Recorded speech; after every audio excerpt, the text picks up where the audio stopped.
first glance, St. Mary's General Hospital was the picture of perfection. A top-tier facility nestled in a wealthy suburb, its hallways pristine, its reputation spotless. But beneath the surface, something was quietly festering, and Angela Parker, a gifted black nurse stepping into a new chapter of her career, was about to walk straight into it. She didn't come looking for trouble. She came to save lives. But the moment Angela entered those gleaming corridors, the silence spoke louder than any words. Conversation stopped, eyes shifted, and the warmth she expected from new colleagues, nowhere to be found. But what no one expected was that one seemingly ordinary patient, a man named Thomas Edwards, was watching, and his quiet presence would become the spark that ignited everything. Before we dive deeper into Angela's journey and the shocking truth behind Mr. Edwards, let us know in the comments where you're watching from.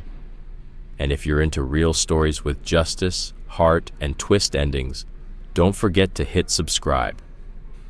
Back to Angela.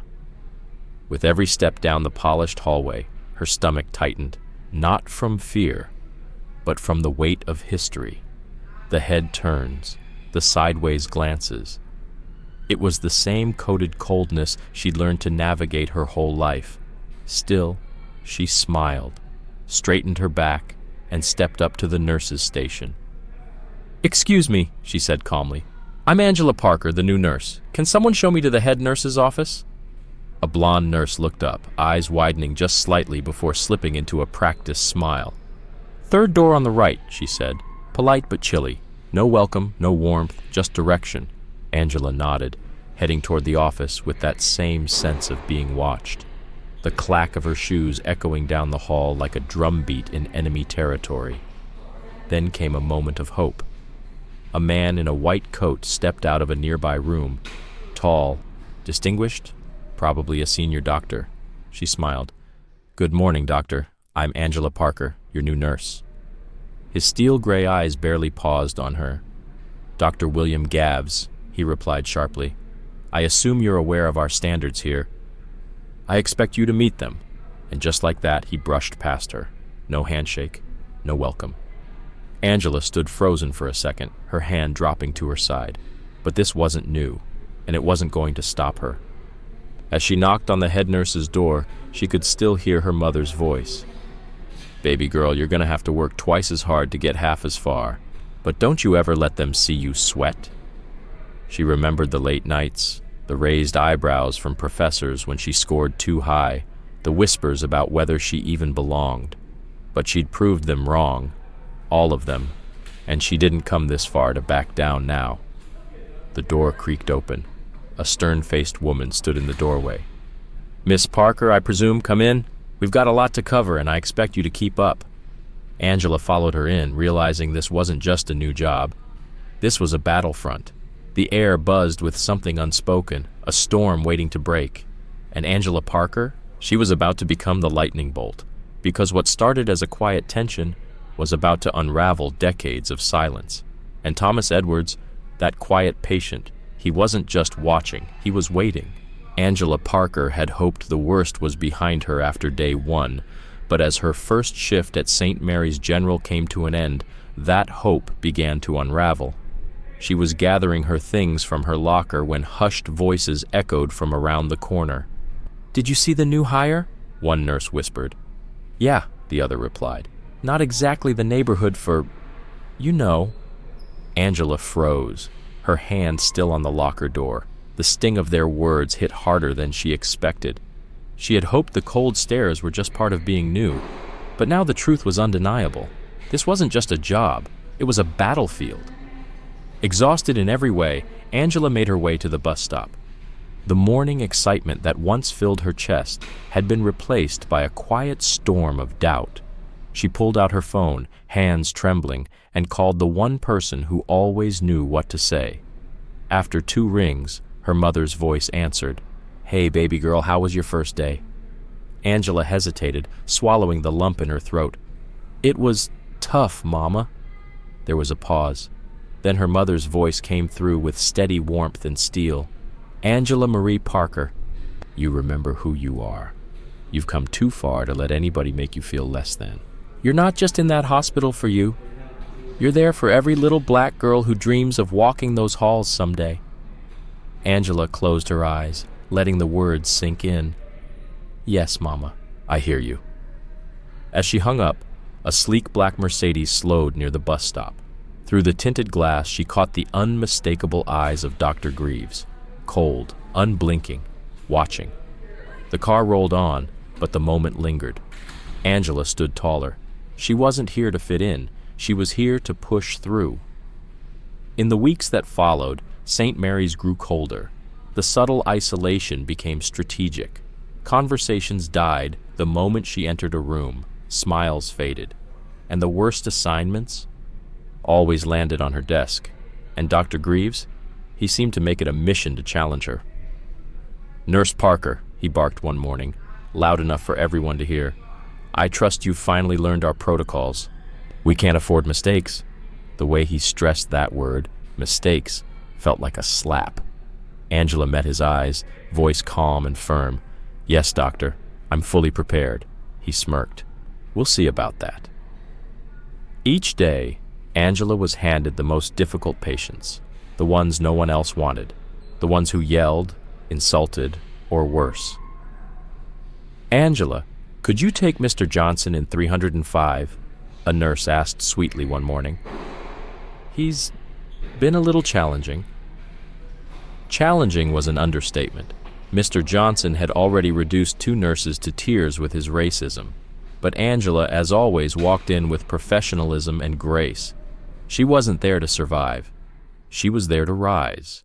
And what no one at St. Mary's realized was that Angela Parker's quiet resistance was about to crack open a system that had been broken for far too long.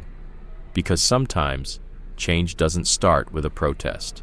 Sometimes it starts with one woman, refusing to break. "What are you doing here?" Mr. Johnson spat the moment Angela walked into the room. "I told them, I don't want no colored nurse touching me." Angela inhaled slowly, steadying herself against the hate laced in every word. "Mr. Johnson, I'm here to check your vitals and change your dressing," she replied, her voice calm, composed.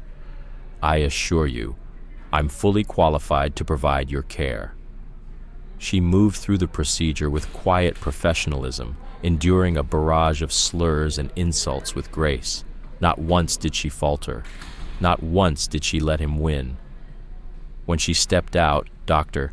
Greaves was waiting in the hallway, arms folded, a smirk behind his mask of concern. "Everything all right in there, Nurse Parker? We heard quite the commotion."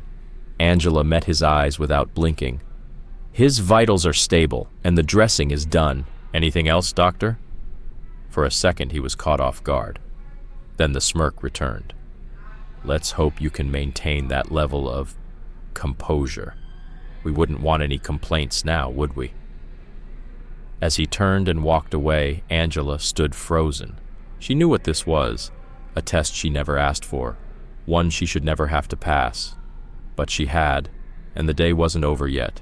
The rest of her shift blurred by in a haze of underhanded comments, endless tasks, and that ever-present need to double-check her work, not out of self-doubt, but out of certainty that her smallest mistake would be magnified and weaponized. While her white co-workers laughed and breezed through their day, Angela bore a silent weight. The imbalance was impossible to ignore. And yet, each time she thought of speaking up, her mother's voice echoed in her mind.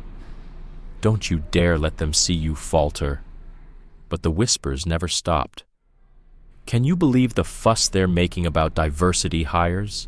One nurse sneered. "It's not like they can actually keep up," another muttered. Angela stood at her locker, her hand frozen mid-motion.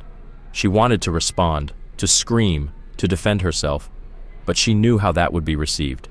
So instead, she closed her locker and walked away with her head held high.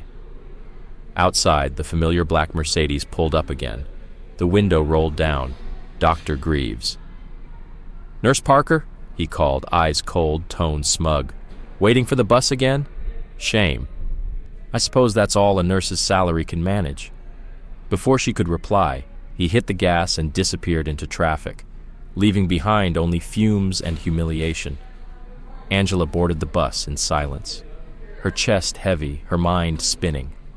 The hope that had once filled her when she joined St. Mary's was fading fast. Was this what her career was going to look like? But deep down, something still whispered, this can't be all there is. And it wasn't. Because the very next morning, everything began to shift. Angela arrived early, her resolve hardened by the night's reflection. She hadn't chosen this path for comfort. She became a nurse to serve, no matter who stood in her way. At the nurse's station, there was a rare buzz in the air. Staff scurried, prepping a room with urgency. "What's going on?" Angela asked, surprised by the sudden energy. "A VIP," a nurse answered, briefly forgetting her usual distance. "Big name. Ski accident, both arms broken." Before Angela could ask more, Dr. Greaves appeared. "Nurse Parker," he said curtly. "Room 412. The patient's name is Thomas Edwards. He's in critical need of attentive care." Angela nodded. Another test. Another chance to prove herself, but this time, this patient would change everything. This assignment felt different. From the moment Angela stepped toward room 412, she could feel it, an unspoken weight in the air, as if the patient inside wasn't just another name on the chart. Something told her there was more to this than a broken arm. Inside, a man lay in bed, both arms locked in heavy casts, middle-aged, calm, and observant, but it was the quiet authority in his presence that struck her most. "Good morning, Mr. Edwards," she greeted with a warm smile. "I'm Nurse Angela Parker. I'll be looking after you during your stay." He looked up, eyes sharp and steady. "Good morning, Nurse Parker," he replied, his voice far stronger than his condition suggested. "I appreciate your help. Didn't expect a ski trip to land me in here, but here we are." Angela began her routine, checking vitals, adjusting his IV, all while feeling his eyes following every move. But there was no judgment, no hostility, only curiosity, thoughtfulness. "You seem very competent," Mr. Edwards said as she worked. "How long have you been at St. Mary's?" "A few weeks," she replied carefully. "It's been an experience." He raised an eyebrow. "Living up to its prestigious reputation, I hope?" Angela hesitated, unsure how honest she could be, but she didn't need to answer. The door burst open. Dr. Greaves entered, grinning with a cheerfulness so fake it practically echoed. "Mr. Edwards!" he boomed. "I trust Nurse Parker's been treating you well? Only the best for our most distinguished patients." Angela fought to keep her expression neutral. Dr. Greaves had never shown that kind of confidence in her. Ever. But Mr. Edwards noticed. "Indeed," he said calmly. "Nurse Parker has been exceptional. We were just discussing her time here." Dr. Greaves faltered briefly before flashing his trademark fake smile. "Well, I'm sure she'd say nothing but good things. We pride ourselves on being inclusive here at St. Mary's." Angela clenched her jaw, holding in the truth. Mr. Edwards, however, wasn't fooled. His gaze never left hers. "Well," he said slowly, "I look forward to experiencing that inclusivity myself." The conversation shifted, but something had just cracked beneath the surface. Over the next few days, Angela spent more time with Mr. Edwards than any other patient. Despite his injuries, he remained engaged, thoughtful, always asking about her work, her background. Never once did he treat her with the suspicion or disdain she'd grown used to. And then one afternoon, she overheard something that made her blood run cold. Outside the room, two nurses whispered sharply. "I don't care what Greaves says," one hissed. "I don't trust that Parker woman with our VIP. Who knows what she might do?" "I know," the other muttered. "But if we say anything, they'll just call us racist." Angela's hands trembled slightly as she wrapped a fresh bandage. The weight of every unspoken accusation, every slur, every test, it all pressed down on her. Mr. Edwards saw it. "Is everything all right, Nurse Parker?" he asked gently, She forced a smile. "Of course, Mr. Edwards. Just focusing on the dressing." There was silence. Then quietly he said, "I've always believed a person's true character is revealed not in how they treat their superiors, but how they treat those they think are beneath them." Angela looked up, startled. "I've seen a lot," he continued, "and let me tell you, the view from this bed has been illuminating." Before she could speak, Dr. Greaves entered, interrupting once again. But Angela left that room knowing one thing for certain. Mr. Edwards wasn't just a patient. He knew. And for the first time since she walked through those doors, Angela felt a flicker of something she hadn't felt in weeks: hope. Because something was coming, a reckoning. And Mr. Edwards? He was about to set the whole system on fire. It started like any other morning, but Angela could already sense something was off. As she reviewed patient charts at the nurse's station, Dr. Greaves approached with a thick stack of files and that same condescending tone she'd come to expect. "Nurse Parker," he said smoothly, "these are for you. They're particularly challenging cases. I trust you're up for it." Angela glanced down. It was nearly double the workload of everyone else on her shift. She looked up, calm but unwavering. "Of course, Dr. Greaves. I'll take care of it." He smirked and muttered under his breath, "Let's see how she handles this." What followed was a blur of chaos. Angela ran nonstop, from critical patient to critical patient, barely catching her breath. Complex cases, difficult personalities, intense demands. She handled them all with care and professionalism. But the pressure was relentless, and her body was starting to feel it. Still, she refused to let her standards drop. Later in the hallway, she overheard two nurses whispering nearby. "Can you believe they're letting her handle all the critical cases?" one said, disgust in her voice.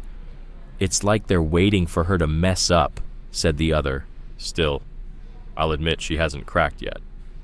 Angela's heart sank. They knew, they saw what was happening, and instead of stepping in, they were watching, waiting, hoping she would fail. Exhausted and emotionally drained, Angela found herself drifting toward the one place that still felt safe. Room 412. Mr. Edwards. "Good afternoon, Nurse Parker," he said gently as she entered. "You look worn out. Everything all right?"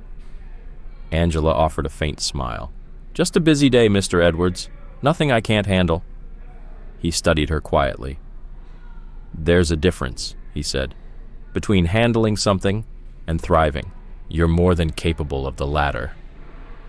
The kindness in his words nearly undid her. No one else had said anything like that. Not once. Her throat tightened. "Thank you," she whispered. "I appreciate your kindness." As she turned to leave, his voice stopped her. "Remember," he said with quiet authority, "sometimes the greatest strength lies in knowing when to speak up." Angela left the room with his words echoing in her mind. She didn't know what was about to happen, only that something was shifting, and she could feel it in her bones. The next morning, St. Mary's was buzzing with nervous energy. Rumors spread quickly. A high-stakes emergency surgery was happening today. Hospital board members, investors, and senior executives would be watching. Every move would be under scrutiny. Angela moved through her rounds, sensing the pressure weighing on the entire staff. Then Dr. Greaves appeared. "Nurse Parker," he said coolly, "we'll need you in the operating room this afternoon. It's a critical procedure. I trust you're prepared." Angela blinked. A high-profile assignment like this? From him? "Of course," she replied. "I'll be ready." But as he turned away, she caught the words he muttered to another doctor. "Let's see how she handles the pressure. This should be interesting." It wasn't a compliment. It was a trap. The hours ticked by in a blur of prep and tension. Angela went over every detail 3 times. Sterilization, patient vitals, supplies, making sure there wasn't a single thing out of place. And then it was time. She scrubbed in, trying not to notice the sideways glances from the surgical staff. Their doubt hung in the air like smoke. She took a deep breath. "Don't you dare let them see you falter," her mother's voice echoed. Inside the operating room, Dr. Greaves stood at the center with his usual arrogance, flanked by senior doctors. Angela took her position, every nerve alert, every movement deliberate. Behind the glass, observers in suits leaned in. This was more than a surgery. This was a test, a performance, a line in the sand, and Angela Parker wasn't about to let anyone write her story for her. Angela Parker had always believed in doing the right thing, even when it came at a cost. Inside the operating room, she remained calm and precise, anticipating every need of the surgical team. But when she noticed Dr. Greaves hesitating, his hand trembling just before a critical incision, Angela knew she had to act. "Dr. Greaves," she said gently but firmly, "perhaps we should approach from a different angle. The anatomy suggests it may be safer." The room froze. Greaves shot her a glare, then, to everyone's surprise, gave a slight nod and adjusted course. Angela's quick thinking likely saved the patient's life, but what came next wasn't praise. As the surgery ended, Dr. Greaves called Angela into a private room, seething. He berated her for questioning him, dismissed her skills, and then let the mask drop entirely, unleashing a tirade of racism and open hostility. "You're here because of diversity quotas," he hissed. "Not because you belong." Angela stood her ground, heart racing. Then, a voice interrupted. "Dr. Greaves," said a calm, commanding tone, "I think you've forgotten where you are and who you're speaking to." It was Mr. Edwards, the seemingly ordinary patient, sitting up in his hospital bed, very much awake and very much powerful. He had seen everything, heard everything, and now he was done being silent. What followed was a bombshell. Mr. Edwards revealed himself as Thomas Edwards, CEO of Healthcare United, one of the most powerful healthcare networks in the country. And what he had witnessed during his stay at St. Mary's? A culture of discrimination, harassment, and toxic leadership, all centered around one nurse, Angela Parker. "This ends now," he declared. The days that followed changed everything. Dr. Greaves was suspended. A full investigation was launched, and word of Mr. Edwards' identity and demands for change spread like wildfire. Angela became the face of a new beginning. She was appointed Chief Diversity Officer, tasked with helping transform the culture of the hospital, and eventually the entire Healthcare United network. There were apologies, awkward glances, genuine moments of growth. The same colleagues who once whispered behind her back now asked for her insight. And when Mr. Edwards introduced Angela at a staff-wide meeting, revealing her new role and sharing her story, the room erupted, not with gossip this time, but with applause. "Change," he said, "starts with courage. And Nurse Parker has shown more courage than most of us ever will." 1 year later, Angela stood on stage at a national healthcare conference. "I was a nurse ready to give up," she began. "Today I stand here as proof that one voice, one act of courage, can create a ripple effect." St. Mary's had become a model for inclusion.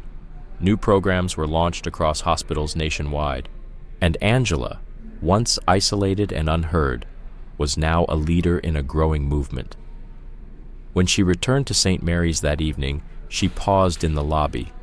A mural now adorned the wall. Healthcare professionals of every background, united in purpose.